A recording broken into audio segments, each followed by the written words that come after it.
acendem, o estúdio brilha, microfone destaca, maravilha.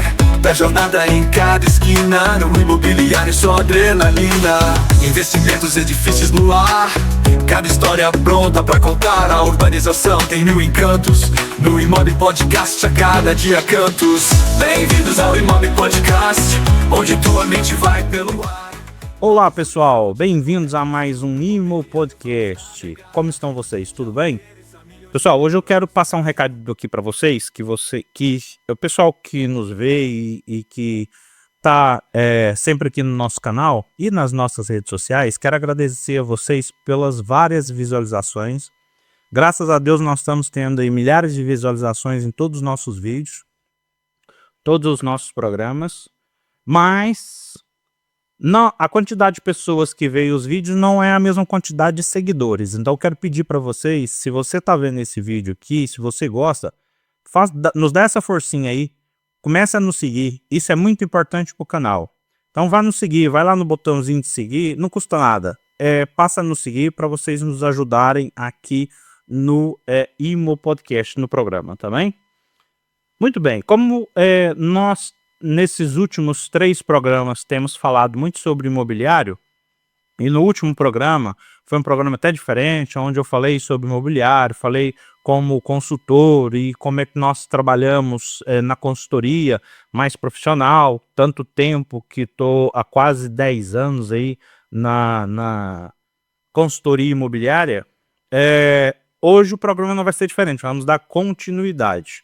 E hoje eu tenho aqui um casal de amigos e clientes, são pessoas que vão iniciar agora o processo, estão iniciando o processo comigo de compra do imóvel, e eu os convidei aqui para sanar as dúvidas deles aqui no programa, para que vocês também aí vejam as dúvidas que eles têm e possam também sanar as dúvidas de vocês. Portanto, hoje eu tenho aqui comigo a Kátia Silva. Olá, Kátia, tudo bem? Obrigada pelo convite. Ah, de nada.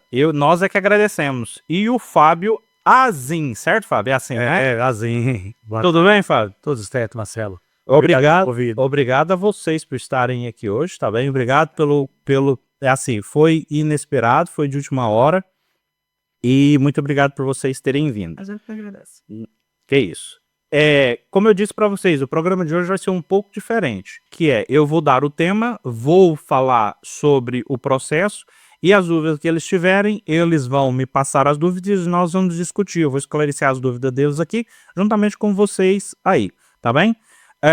Mas antes disso, eu quero falar com vocês sobre um dos nossos apoiantes, que é a Agência Teams. A Agência Teams que tem feito a direção aqui do Imo Podcast. A Agência Teams é uma agência de marketing digital. A Agência Teams trabalha com gestão de redes sociais, criação de sites profissionais, geração de leads e estratégia de marketing digital. Portanto, vocês que querem fazer um site, com a Agência Teams. Querem, por exemplo, já tem um site e querem ter mais visualizações, mais clientes, na Agência Teams. Portanto, se vocês quiserem saber o contato da Agência Teams, é só entrar lá no site deles, tá bem? Que é www.teams.pt, tá bem? E lá tem todas as informações que vocês quiserem, tá bem? Então vamos lá. Vamos. Para que vocês entendam, quem está nos vendo aqui, para que entendam, a Kátia e o Fábio me procuraram recentemente porque querem comprar um imóvel aqui em Portugal. Então nós iniciamos o processo e surgiram muitas dúvidas, nós já tivemos uma primeira reunião, mas nós agora vamos dar sequência naquilo, nas dúvidas e tudo aquilo. Portanto, vamos começar a falar do início, sobre documentos iniciais. A última vez que eu tive com vocês, eu passei uma lista de documentação para vocês, que vocês tiveram que correr atrás disso, que é para fazer a qualificação financeira. Tem alguma dúvida até agora em relação à documentação, como é que é esse processo, situações que vocês tiveram dificuldades? Quero perguntar isso para vocês. Tem alguma dúvida sobre a documentação? Não, e de fato, pela lista que foi passada, ficou mais fácil para recorrer. E o próprio sistema a gente consegue pelo próprio banco, nas finanças tem o portal, então a gente consegue ter acesso a alguma delas. Então, de fato, em relação a isso, não achei tão difícil. É assim. Então eu vou colocar aqui para vocês a lista vai aparecer aqui embaixo na tela a lista dos documentos que são necessários para a gente fazer a qualificação financeira. Mas, mais ou menos, basicamente aquilo que eu pedi pro Fábio e pra Kátia foi os documentos pessoais, IRS, os recibos de vencimento, os status bancários, tudo isso dos 3 últimos meses, o mapa do Banco de Portugal, não é? E a nota de liquidação, IRS, declaração da entidade patronal. Exato, exato. Foi mais ou menos esses documentos. Sim. Como a Kátia disse, não é muito complicado de se arranjar. Mas, vou te perguntar, foi complicado, por exemplo, o mapa do Banco de Portugal, foi difícil de tirar? Não, no meu caso eu não achei tão difícil, porque vai diretamente no site. Você consegue colocar os seus dados, vai direto na senha digital das finanças e lá já saiu todo o extrato de dívidas e etc. Não achei tão difícil. Isso que a Kátia está dizendo é no site do Banco de Portugal. Vai no site do Banco de Portugal, tem um local lá específico que eu mandei, quando eu mandei a lista, eu coloquei lá ao certo, que é o mapa de responsabilidade no Banco de Portugal. Então, quando você coloca isso no Google, por exemplo, e entra lá, ele já dá direto o site do Banco de Portugal. Como a Kátia disse, coloca-se o número de contribuinte, coloca a senha das finanças e aquilo vai sair um mapa, não é? É tudo certinho. Já dá tudo corretamente ali. Depois, na questão da documentação, tiveram algum problema, por exemplo, Fábio, na situação da declaração da entidade patronal? Mais ou menos, né? Mais ou menos. Fiquei um pouco em dúvidas de alguma coisa para poder resolver sobre isso. É assim, geralmente quando a gente pede a declaração da entidade patronal, que as pessoas vão na empresa, a empresa logo pergunta, pra quê? Por quê? Exatamente. O que acontece? E não sei o quê, por que você quer isso e tal, e não sei o quê. E Eu tô- acaba por demorar algum tempo para poder nos passar essa documentação, né? Perguntou para que era, se era para banco, se era para... Algumas perguntas. Isso, porque isso tem um fundamento. Isso é porque a empresa, quando vai passar essa documentação, ela, se for para o banco, por exemplo, um financiamento, ela tem que colocar lá dados corretos para que o banco perceba. Que é, por exemplo, o base salarial, se a pessoa é efetiva ou não é efetiva. Se for uma declaração simples ou qualquer, eles colocam simplesmente que a pessoa trabalha naquele local e pronto, acabou, né? Então essas declarações, por isso que eu perguntei especificamente para vocês da declaração, que geralmente é o que tem Que é mais. exatamente para pedir, quando for pedir a declaração, é para pedir exatamente de efetividade, que é comprovar que você é efetivo na empresa. E a empresa pergunta para que você quer, né? Na verdade é essa. É isso, filho. Porque cada declaração é para uma coisa diferente, então cada declaração tem um conteúdo diferente, né? Ou tem uma forma diferente. Ok, documentação já percebi que não foi o problema de vocês. É o problema de muita gente. Então, pessoal, se vocês tiverem problemas aí, dúvida na questão da documentação, mande aqui mensagem pra gente aqui no canal ou aqui nas nossas redes sociais. Eu vou ter todo prazer em responder vocês sobre isso. E também, na internet aqui, nos canais, nas redes sociais e nos canais aqui sobre consultoria imobiliária, o que mais tem é pessoas falando sobre isso. Portanto, também é só entrar ali. Mas se tiver mesmo dúvida alguma coisa, é só mandar mensagem pra gente que a gente responde. Tá bem? Depois, vamos para qualificação financeira, que é aquilo que eu disse, qualificação financeira. Muita gente tem dúvida do que é qualificação financeira. Quando eu disse para vocês a primeira vez, qualificação financeira, assustou? Mexe um pouquinho. Ficamos na dúvida, né? Né? E o que é basicamente a qualificação financeira? É pegar os documentos dos compradores, enviar para os bancos e saber quanto que o banco dá no financiamento. O nome é todo pomposo e tal, e não sei o que, mas basicamente é isso. Se a gente vai comprar um carro, você precisa fazer a qualificação financeira, também é a mesma coisa. Você vai comprar uma casa, são valores diferentes, né, coisas diferentes, mas é a mesma situação, e é igual. Só que é cheio de nuances, é cheio de situações, ai, que isso, que aquilo e tal, taxa de esforço, situações de dívida e isso e aquilo, isso é que complica, não é? Qual foi a maior dúvida que vocês tiveram quando eu coloquei a situação da qualificação financeira? Na verdade, bem, a dúvida não chega a ser tanto, mas o medo, porque até então a gente é muito baseado no financiamento do Brasil. E quando vem para cá, muda completamente, né? Não tem muita coisa parecida que a gente acha.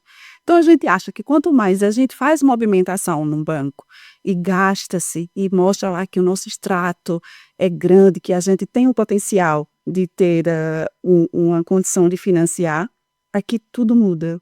Então, quando a gente de fato descobriu essa questão, a gente ficou um bocadinho assim assustado. Pelo fato de a gente ter esse meio que o costume de estar movimentando o cartão e movimentação no banco de uma certa forma, achando que vai favorecer. E que na verdade não favorece tanto, porque aqui mostra a taxa de esforço que a gente teria de gasto demais, no caso, que aqui é necessário para Mimas. Olha, a Kátia já tá bem por dentro da situação, ela tá falando aqui já até termos técnicos e tudo e tal, que são a questão da taxa de esforço. Nós já falamos várias vezes aqui sobre isso, que é o que você ganha e o que você pode gastar. Todos os empréstimos que você tem perante o banco, alguns bancos vão no máximo a 35%, outros vão no máximo 30% do que você ganha são para os empréstimos. Empréstimo da casa, do carro, do cartão de crédito e assim por diante. O que a Kátia está dizendo é isso, é em relação à taxa de esforço. A taxa de esforço aqui em Portugal nada tem a ver com o seu movimento bancário. Tem a ver com os rendimentos que você tem e aquilo que você pode pagar. Se você tem um rendimento de 2.000 euros, por exemplo, sua prestação vai chegar no máximo, eu estou falando de todos os empréstimos, no máximo 600 euros. Portanto, quem recebe 2.000 euros e já tem um empréstimo que paga 200, 300 euros, só tem mais 300 euros para poder pagar no financiamento. E aí os bancos vão dar ou não, depende e assim por diante. Portanto, isso é tudo, que é a qualificação financeira. Enviar a documentação toda para o banco para ver quanto é que os bancos vão nos financiar e nos dar. Ou se vão ou se não vão, não é? Procura da casa. Nós fizemos a qualificação financeira, já sabemos o valor e vamos passar a procurar casa. Qual é a dúvida de vocês aqui? Se vocês assustaram, o que aconteceu quando eu falei dos valores das casas, as regiões? Muito caro. Muito caro. Então a gente tem que procurar com calma, saber onde a gente realmente quer morar para não comprar em qualquer lugar, que é aquele valor que a gente vai ser financiado, que a gente possa comprar, né? E isso é meio complicado sobre isso. Que às vezes o local que você deseja não está acessível com o valor que o banco vai oferecer, né? Realmente, o tamanho da casa às vezes não é o tamanho do nosso bolso, né? É mais ou menos assim. Uma coisa que eu quero dizer para vocês aqui, deixar para vocês aqui, é a situação que, por exemplo, a Kátia e o Fábio são imigrantes. Então, a primeira coisa que nós fomos fazer eles têm autorização de residência. Então, nós recorremos a alguns bancos para poder perguntar a esses bancos se trabalhavam com autorização de residência, se fazia o crédito de habitação para quem tem autorização de residência. Alguns bancos responderam logo que não. Outros bancos responderam que talvez, depende de situação para situação, e uns bancos disseram, só trabalhamos com autorização de residência permanente, temporária não. Então, cada situação, cada banco é uma situação. Aqui nessa situação da qualificação financeira, pesou muito isso no caso do Fábio e da Kátia. Porque agora nós vamos recorrer a 2, 3 bancos, que foram aqueles que autorizaram. Depois, nós vamos passar esse próximo processo, que é da procura da casa, é o que vocês disseram e eu já expliquei, que há zonas e locais onde é quase impossível devido ao financiamento e os valores que a gente vai conseguir através do banco, né? Mas nada é impossível. Nada é impossível e a gente não desiste, a gente vai correr atrás e se Deus quiser a gente consegue aí. Depois vem o processo da compra. processo da compra, encontramos a casa, vamos fazer uma proposta, certo? Nisso, vocês tiveram alguma dúvida? Que vocês recolheram disso? Como que vocês acham? Na dúvida que temos, que no caso é mais ou menos, a gente gostou da casa. E qual o critério para que aquela casa de fato seja nossa? Né? Então, assim, tem que saber se a casa está em condições para moradia, se o documento da casa de fato também está pronto para habitar, porque, se eu não me engano, tem algumas regras, e essas da questão da compra em si, nesse ponto final da compra, é que realmente às vezes surge essas dúvidas de, gostei, e agora? Qual o passo? O valor de entrada, né? Tudo isso aí, 10%, não é isso? 10%? Dependendo daquilo que o banco der, não é? 10%, e a documentação, né? Que você paga, né? Isso. É assim, a questão que o Fábio está dizendo é a questão da documentação, tanto a Kátia estava dizendo da questão da documentação do imóvel. Quando nós vamos fazer uma proposta para o vendedor, para o consultor que está fazendo a mediação do imóvel, eu do meu lado já peço toda a documentação do imóvel. Existem dois documentos aqui que são fundamentais, que são o documento de identificação daquele imóvel, que é a caderneta predial e a certidão permanente desse imóvel.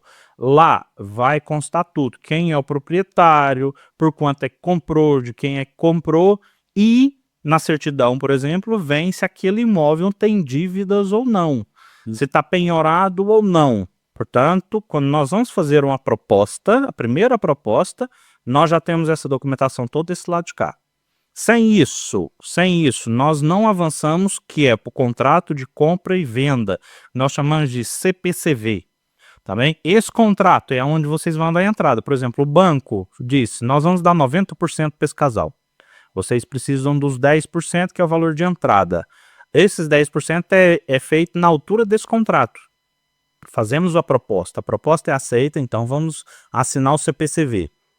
No CPCV está lá todas essas cláusulas, que é a situação dos imóveis, o que se tem dívida, se não tem dívida, já tem que ter a declaração do condomínio para saber se tem dívida ou não.